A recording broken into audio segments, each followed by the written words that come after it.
현대를 사는 많은 사람들의 삶을 살펴보면 여러 가지로 많은 질병으로 인하여 고생하는 것을 보게 됩니다. 단순히 육체 질병뿐만 아니라 정신적 질병으로 인하여 고생하며 이로 인하여 소요되는 사회적 비용이 많은 것을 보게 됩니다. 여러 가지 많은 질병 가운데 현대인이 많이 가지고 있는 정신적 질병들, 아마 몇 가지로 이렇게 분류해서 나눠보면 아마 이런 것들이 아닐까 생각이 됩니다. 하나는 뭐냐면 불안장애입니다. anxiety disorder라고 그래서 불안해서 장애를 가지고 있는 거예요. 여러분, 병과 장애는 다릅니다. 여러분, 병은 지금 진행 중에 있는 것을 병이라 얘기합니다. 더 나빠질 수도 있고 호전될 수도 있습니다. 그러기에 병에 걸렸다고 하면 나을 수 있다는 소망이 있기에 그 소망을 가지고 치료하지요. 그런데 장애는 병이 멈춘 상태입니다. 병이 진행되어서 더 이상 멈추어서 더 이상 기대할 수 없는 상태, 이것을 장애라고 얘기하지요. 불안장애라고 하는 것은 걱정되는 것, 불안한 마음들, 스트레스로 인하여 힘이 든 마음들, 이것들로 인하여 마음이 왠지 모르게 그냥 불안한 겁니다. 이런 불안장애들, 이런 불안장애를 가지면 능력이 상실되지요. 많은 현대인들이 불안함을 가지고 약을 통해서 그 다른 것을 통해서 치유해 보려고 하지만은 쉽지 않음을 봅니다. 두 번째는 공포장애입니다. 막연하게 공포감을 느끼는 겁니다. 생각과 마음이 따로 노는 겁니다. 이성과 감정이 분리된 상태를 말합니다. 이성적으로 볼 때에는 공포를 느낄 만한 아무것도 없는데 감정으로 느끼는 공포, 이게 상당히 불안하지요. 공포의 장애입니다. 세 번째는 공황장애입니다. 모든 것을 불리한 상황으로만 생각합니다. 내가 서 있는 위치에서 떨어지면 어떻게 될까? 이런 생각에 불안하여 잠을 이루지 못하지요. 이것 때문에 고민하고 내가 가진 것들이 다 사라지면 어떡할까에 대해서 고민하고 걱정합니다. 불안한 마음 끝도 없습니다. 그래서 얻어지는 것이 공황장애입니다. 네 번째가 있다면 강박의 장애지요. 내 할 일에 대하여 믿지 못하는 겁니다. 내 의지와 나를 믿지 못하는 것으로부터 얻어지는 겁니다. 가장 중요한 때에 자신의 할 일에 대하여 믿지 못하고 자신의 해야 할 일에 알지 못하는 것들, 여러분, 이건 치매 증세가 아닙니다. 머리가 나빠서 가는 것이 아니라 내 안에 있는 내 자신에 대한 믿음이 상실되어질 때에 강박장애가 일어납니다. 또 하나의 장애가 있다면 결정 공포의 장애입니다. 결정하기를 두려워하는 장애입니다. 혹 내가 내리는 결정이나 내가 내리는 결단이 잘못되면 어떻게 될까 해서 쉽게 내리지 못하는 장애, 이런 장애를 가지고 MIT 대학의 세라 티클 교수라는 사람은 FOMO라고 얘기합니다. Fear of Missing Out라고 해서 혹시나 내가 이것을 함으로써의 다른 좋은 기회를 놓치지 않을까 하여 두려움 가운데 결정하지 못하는 상태, 이런 것들을 가지고 사는 것이 바로 지금의 현대인들입니다. 이걸 해결하기 위해서 여러 가지 많은 약물 치료를 합니다. 또 다른 것을 통해서 이런 것들을 해소해 보려고 하지만 여전히 우리 안에 가지고 있는 이런 장애의 모습들, 이것 때문에 아파하고 이것 때문에 괴로워하고 이것 때문에 우리의 마음의 병들이, 마음의 속의 병이 점점 심화되어 가는 것을 보게 됩니다. 오늘 우리가 읽은 이 본문의 말씀은 바울이 빌립보 교회 성도들에게 옥중에 있으면서 간절한 마음과 사랑으로 기도로 쓴 옥중서신 말씀입니다. 바울은 로마의 옥중에 있으면서 바울의 빌립보 교회 성도들에게 말하기를 하나님의 평강이 우리의 마음과 생각을 지키시리라라고 말씀합니다.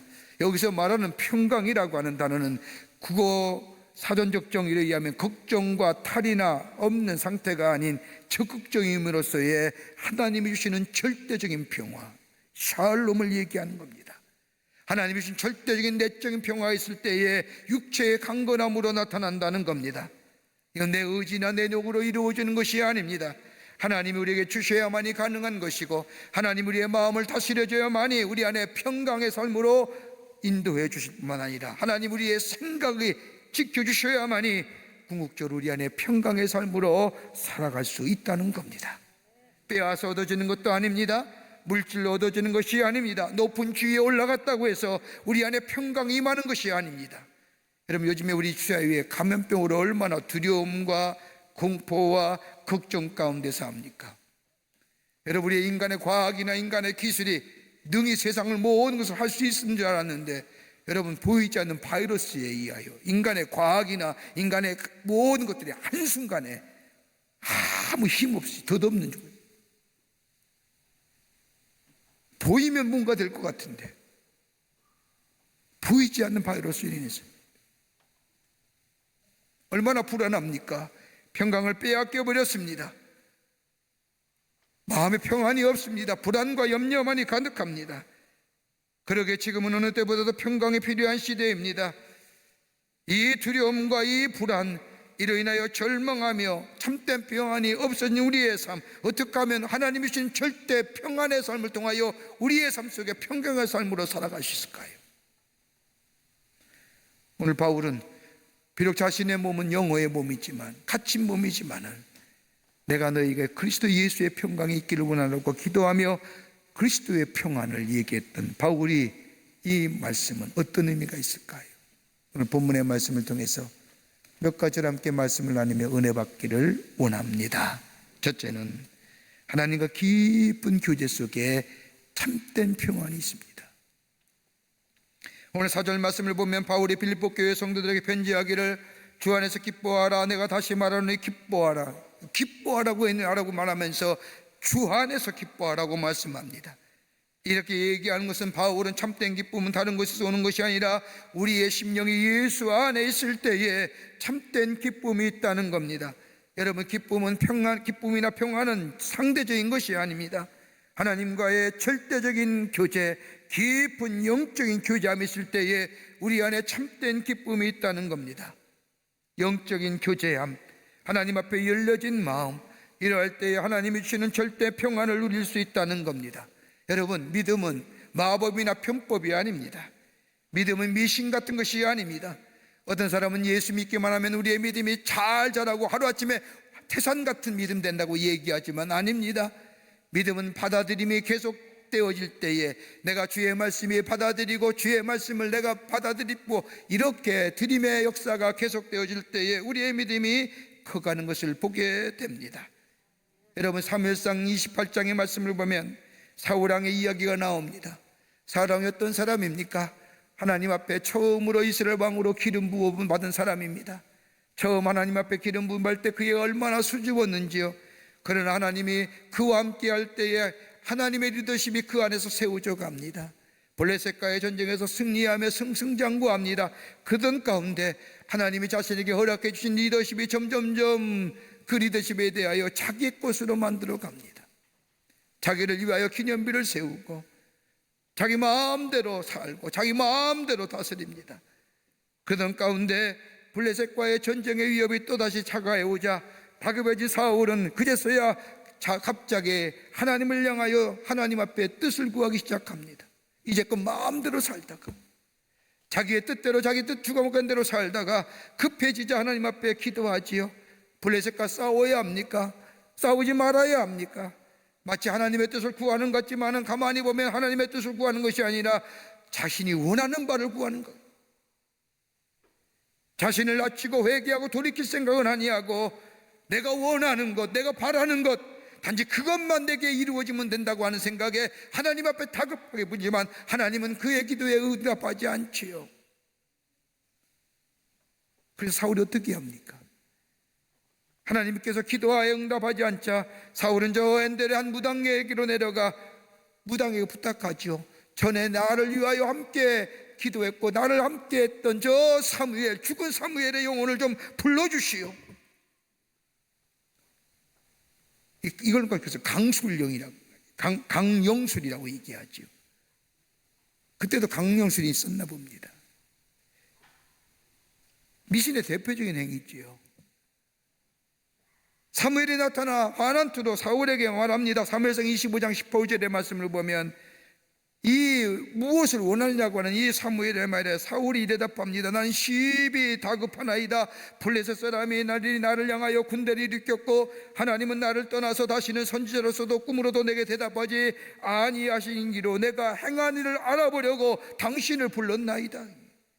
여러분 가만 보세요. 하나님의 뜻을 구하고 하나님의 원하신 일을 구하는 게 아니라 내가 심히 급하나이다. 내가 선택하고 내가 결정하는 것이 너무너무 고통스러워서 내가 어떻게 선택할까, 내가 어떻게 결정할까, 그것에 대해서 대답을 구하는 거예요.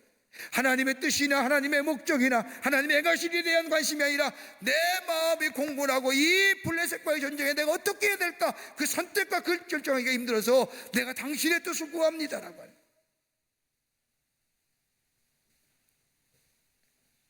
하나님의 뜻을 구하기보다는 자신이 어떻게 하여야 원하는 결과를 얻을 수 있는지를, 다시 말한다면 선택과 결정의 부담감으로부터 벗어나려고 하는 거예요. 여러분, 미신이 그런 거예요. 믿음은 다른 차원입니다. 믿음은 하나님의 목적 앞에 내 목적을 내려놓는 겁니다. 하나님이 나의 하나님 되심을 고백하고 하나님과 나와의 인격적 관계 속에서 하나님이 나의 기도를 응답해 주시고 나의 기도에 응답하신 것은 내가 원하고 내가 바라는 것이 아니라 하나님이 나의 삶 속에 이루시고자 하는 하나님의 거룩한 뜻, 하나님의 거룩한 목적. 그렇게 순수한 믿음은 하나님의 앞에 나의 목적과 나의 뜻을 내려놓고 하나님의 목적과 하나님의 뜻을 내 것으로 삼는 것. 이게 믿음의 모습이에요. 이게 열려진 모습이고요. 여기에 하나님의 평강이 임한다는 겁니다. 하나님이 원하고 택하신 것, 나의 삶 속에 이루어지는 것, 이 선택 결정이 내 안에 있게 될 때에 그 다음에 책임은 누가 지시나? 하나님이 지시기 때문에 내 안에 평강의 삶으로 주께서 인도해 주신다는 겁니다. 하나님과 이거 인격적 관계예요. 마태복음 8장 23절 이하의 말씀을 보면 예수님과 제자들이 조금만 배를 타고 저 바닷가를 건너가시는데 거센 풍랑이 일어났지요. 갈릴리 바다에 오부치시는 제자들, 저 갈릴리 호수에 세세히 다 알고 있던 제자들, 갑자기 일어난 풍랑 속에 감당을 하지 못하자 배 고물 밑에서 주무시던 예수님을 흔들어 깨웁니다. 예수님, 예수님, 우리가 죽게 되었습니다. 죽게 되어야 하던 법석인데 왜 예수님은 주무시고 계십니까? 절대적 평안이지요. 다름이 아니라 이것은 예수님과 하나님과의 깊은 영적인 교제함, 더 나아가 십자가의 사건 앞에 두고 주무시는 예수님. 여러분, 다름이 아니라 하나님의 뜻이, 하나님의 목적이 내 삶 속에 이루어지고 그 다음에 하나님이 내 삶 속에 책임지시는 거기에 평강의 삶으로 살아갈 수 있고 주무실 수 있었던 것. 그러기에 예수님은 저 풍랑을 잔잔케 하시고에 제자들에게 내 평안을 너에게 주노라, 내가 주는 기쁨은 세상에 주는 것과 다르다라고 얘기하신 것처럼 주님이 과의 인격적 관계가 내 삶 속에 있으실 때에 주님의 뜻이 내 삶 속에, 주님의 목적이 내 삶 속에 이루어지는 삶 되게 될 때에 내 욕심과 내 목적이 아니라 그럴 때에 주님이 우리의 마음속에 평강의 삶으로 인도해 주시고 내 안에 기쁨이 넘쳐나는 복된 인생으로 살아가게 하실 줄을 믿습니다. 참 어렵지요. 참 예배드리기도 힘들고 불안하고 염려스러운 우리의 삶, 아무리 들러봐도 기쁨이 주는 것이 없습니다. 그러나 이럴 때일수록 하나님과 나와의 관계, 절대적인 관계, 인격적 관계, 하나님의 뜻과 목적이 무엇인지 알지 못하지만 하나님의 뜻과 목적이 내 삶 속에 이루어지기를 원합니다. 하나님의 뜻과 목적 아래 내 믿음, 주님과 인격적 관계 속에서 살 때 주님은 우리의 삶을 평강의 삶으로 인도해 주시는 하나님 나라의 복된 삶으로 살아가게 하실 줄을 믿습니다. 두 번째는 너그러운 마음 가지라는 겁니다. 본문 5절 말씀을 보면 바울은 빌립보 교회 성도들 향하여 너의 관용을 모든 사람에게 알게 해라, 주께서 가까우시니라. 관용이라는 것이 뭐예요? 너그러운 마음입니다. 다른 사람을 너그럽게 받아들이고 용서라는 겁니다. 여러분, 이건 상대적인 것이 아닙니다. 절대적인 겁니다. 이해와 인내와 용서를 넘어서 상대방이 어떻게 하든 내 기쁨으로 저의 허물과 저의 잘못을 덮어버리라는 겁니다. 너그럽게 용납하고 이해하라는 겁니다. 여러분 가만 보십시오. 내 가까운 사람, 내 공동체, 나와 관계한 사람, 나의 혈연적 관계에 대해서는 얼마든지 너그럽습니다. 더 나아가 내 자신에 대해서는 한없이 너그럽지 않습니까? 그런데 다른 사람에게는 얼마나 냉철하게 칼로 베듯이 재단하고 비판합니까? 그러지 말라는 거예요. 너그러운 마음 가지라는 겁니다. 관용을 베풀라는 겁니다. 여러분 어떻게 우리 안에 이 관용의 마음, 너그러운 마음 가질 수 있을까요? 다름 아니라 우리 마음속에 주의 주신 은혜가 너그러운 마음과 다른 사람을 향하여 관용을 베풀 수 있는 마음은 다름이 아니라 우리 안에 만족감이 있을 때, 이 만족은 다른 것이 아니라 하나님이 내게 주신 은혜에 대한 만족감이 있을 때에 다른 사람을 향하여 관용 베풀고 다른 사람에게 너그러울 수 있다는 겁니다. 내 안에 주신 은혜에 대하여 만족하겠다. 이걸 가리켜서 자족하는 마음이라는 거예요. 하나님이 내 분깃을 주셨습니다. 내가 땀 흘려 노는 만큼 내 안에 하나님이 주시는 귀한 내 삶의 분깃이 있습니다. 이것에 의하여 만족하며 자족하며 주신 은혜에 대하여 감사하며 살 때에 다른 사람을 향하여 너그러운 마음 가지시는 거예요. 여러분 내 안에 욕심과 내 안에 정욕적인 마음, 이기적인 마음은 절대로 다른 사람을 향하여 관용을 베풀거나 너그러워질 수 없는 겁니다. 그러나 내게 베푸신 하나님의 은혜 생각하는 거예요. 내게 준 하나님의 은혜 생각하는 겁니다. 얼마나 여러분 건강 얼마나 감사합니까? 건강 주신 것에 대해 감사한 적 있으십니까? 더 나아가 하나님이 나를 부르셔서 하나님의 자녀 삼으시고 하나님의 거룩한 뜻과 하나님의 거룩한 사명을 내 삶 속에서 이루시고자 하는 그 하나님의 거룩한 백성된가요? 감사한 마음이 있으십니까? 더 나아가 지구촌의 60%의 많은 사람들이 불구속하고 자유를 구속당하고 사는데 나는 자유로운 존재가 되어 다른 사람의 사랑받고 사랑받을 뿐 아니라 다른 사람의 그 사랑을 나누어 줄 수 있는 사람이 됐다고 한다면 이것만큼 귀한 일이 어디 있습니까?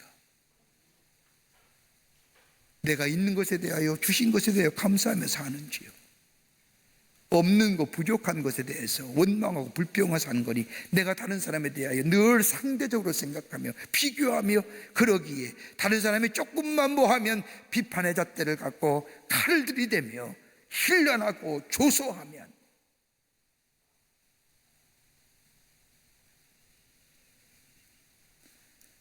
내게 주신 은혜가 얼마나 귀한지요.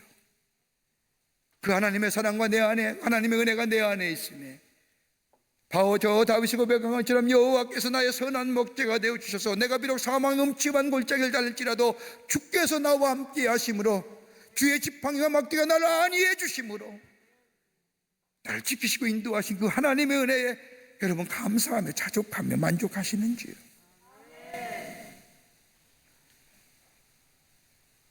이런 마음이 있을 때 다른 사람을 향하여 너그러운 마음 갖는 거예요. 관용을 베풀 수 있는 겁니다.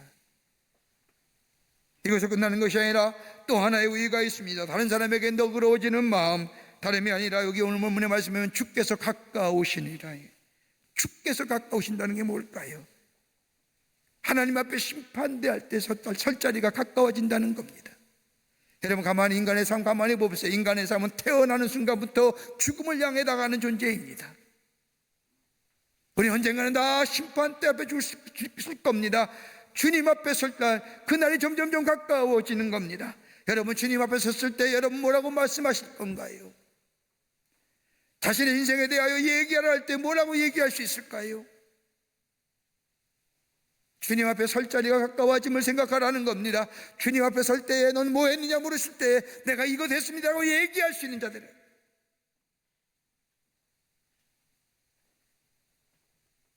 종말론적인 사랑, 종말론적인 관용을 베풀라는 겁니다. 다른 사람의 허물이나 잘못을 너그럽게 용납하라는 겁니다. 이 너그러운 마음, 이 관용의 마음은 뭐가 병해? 기쁨과 병행하는 겁니다. 여러분 그런 거 경험하지 않습니까? 다른 사람을 향하여 잘못할 때 힐난하고 채찍하는 게 아니라 용납하고 너그러운 마음으로 이해하게 될 때 우리 마음이 어떤 마음이 들어요? 우리 마음이 밝아지지 않습니까? 그 마음 가지라는 겁니다. 이기적인 기쁨이 아니라 다른 사람에게 뻗어갈 수 있는 그런 의미의 기쁨, 너그러운 마음입니다. 다름이 아니라 하나님의 은혜가 내 안에 있을 때에 그 은혜에 자족하는 마음, 더 나아가 주께서 가까우시니라. 주의 심판대 앞에 가까우시니라. 옛날 우리의 조상들은 환갑잔치를 하거나 장례를 치르기라도 하면 그날은 거지의 잔치라고 했습니다. 옛날에 먹기가 힘든 시기라 환갑잔치를 하거나 장례를 치기도 하면 온 동네 사람을 다 불러놓고 일주일간 잔치를 벌였습니다. 여기는 지체가 높은 사람이나 거지나 구분 없이 온 동네 사람들이 다 함께 배불리 먹고 함께 슬퍼하기도 하고 함께 기뻐하는 시간이에요. 왜요? 다른 사람에게 함께 나눌 수 있는, 나 자신보다 다른 사람을 더 많이 생각해.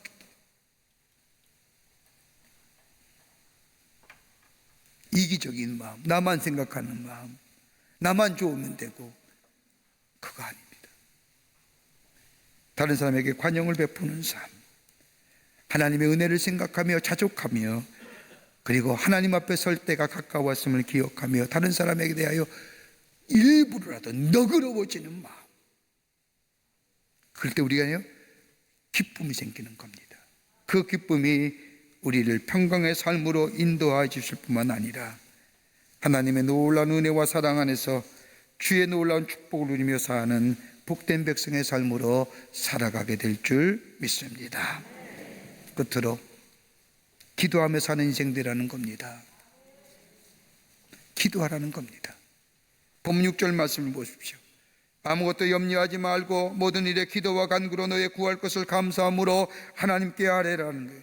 하나님과 깊은 영적인 관계 속에서 하나님이 주시는 절대적인 평화, 주의 위로하심, 그로 인하여 얻어지는 기쁨들, 더 나아가 내게 주신 은혜에 감사하며 그 은혜에 감사할 뿐만 아니라 만족하며 자족하는 마음뿐만 아니라 주께서 가까우시다고 하는 종말론적인 믿음을 가지고 다른 사람을 향하여 너그럽고 다른 사람을 향하여 관용을 베풀 뿐만 아니라 하나님과 기도하며 사는 인생, 하나님과의 영적인 깊은 교제 속에 하나님 주신 말씀에 순종할 수 있는 힘을 얻고 그 힘을 가지고 기도함으로 다른 사람에게 관용을 베풀고 너그러울 뿐만 아니라 주님과 늘 함께하는 삶이 될 때 거기에 주의 주시는 절대적인 평강의 삶이 있어지게 된다는 겁니다. 여러분, 우리의 삶이 얼마나 염려와 걱정이 많습니까? 근심과 걱정이 많습니까? 그러나 오늘 성경 말씀을 우리에게 말씀하시죠. 아무것도 염려하지 말라. 모든 일에 기도와 간구로 너의 구할 것을 감사함으로 하나님께 아뢰라. 그리하면 오늘 여기 말씀해 주신 것처럼 하나님의 평강이 그리스도 예수 안에서 너의 마음과 생각을 지키시려는 것처럼 주님 앞에 늘 기도하는 사람, 하나님 앞에 간구하는 심령, 감사와 더불어 기도하고 베푸신 은혜와 더불어 기도하며 하나님을 생각하며 내 형편과 내 처지를 먼저 생각할 것이 아니라 내가 형편과 내 원하는 것을 내 궁금함을 먼저 하나님 앞에 아뢰는 것이 아니라 받은 은혜를 먼저 생각하고 감사함으로 하나님께 드려지는 기도의 삶이 될 때에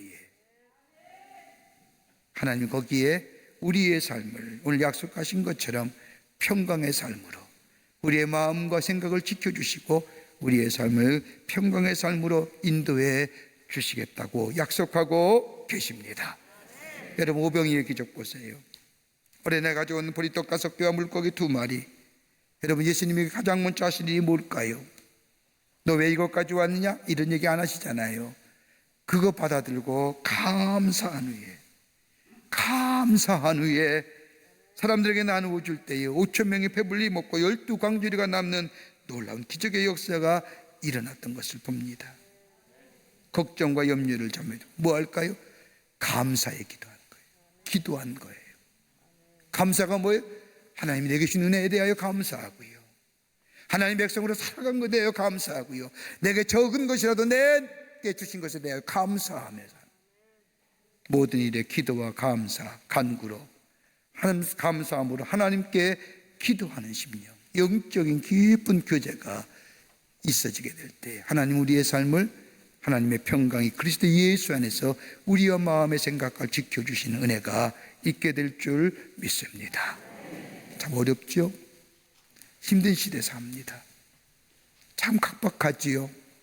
두려운 마음이 엄습해 오지요. 그럴 때마다 그 두려움에 원망하고 불평하는 것이 아니라 하나님 앞에 감사함으로, 내게 준 은혜에 감사하며, 하나님 백성으로 살아가게 하심에 감사하며, 하나님이 나의 선한 목자가 되어주심에 감사하며, 기도와 간구로 감사함으로 하나님께 아뢰게 될 때에 하나님 우리의 삶을 평강의 삶으로, 복된 인생으로 살아가게 해 주실 줄을 믿습니다. 이런 믿음으로 승리하며 사는 여러분과 저와 되시기를 주의 이름으로 축원합니다. 하나님 감사합니다. 저희들 사랑하시고 하나님의 백성 삼으심에 감사합니다. 참 어렵고 곤고한 일들이 참 우리 가운데 많음을 봅니다. 하나님, 이럴 때일수록 저 바깥을 보면서 원망하고 불평하는 것이 아니라 기도함으로써, 감사함으로, 하나님께 구함으로 하나님의 평강이 그리스도 예수 안에서 우리와 마음의 생각과 우리의 마음을 지켜 절대적인 평강 속에 기쁨을 누리며 사는 구원받은 백성의 삶으로 살아가는 복된 심령들 되게 도와 주시옵소서. 성령이 도우실 줄 믿으며 예수님의 이름으로 기도하옵나이다. 아멘.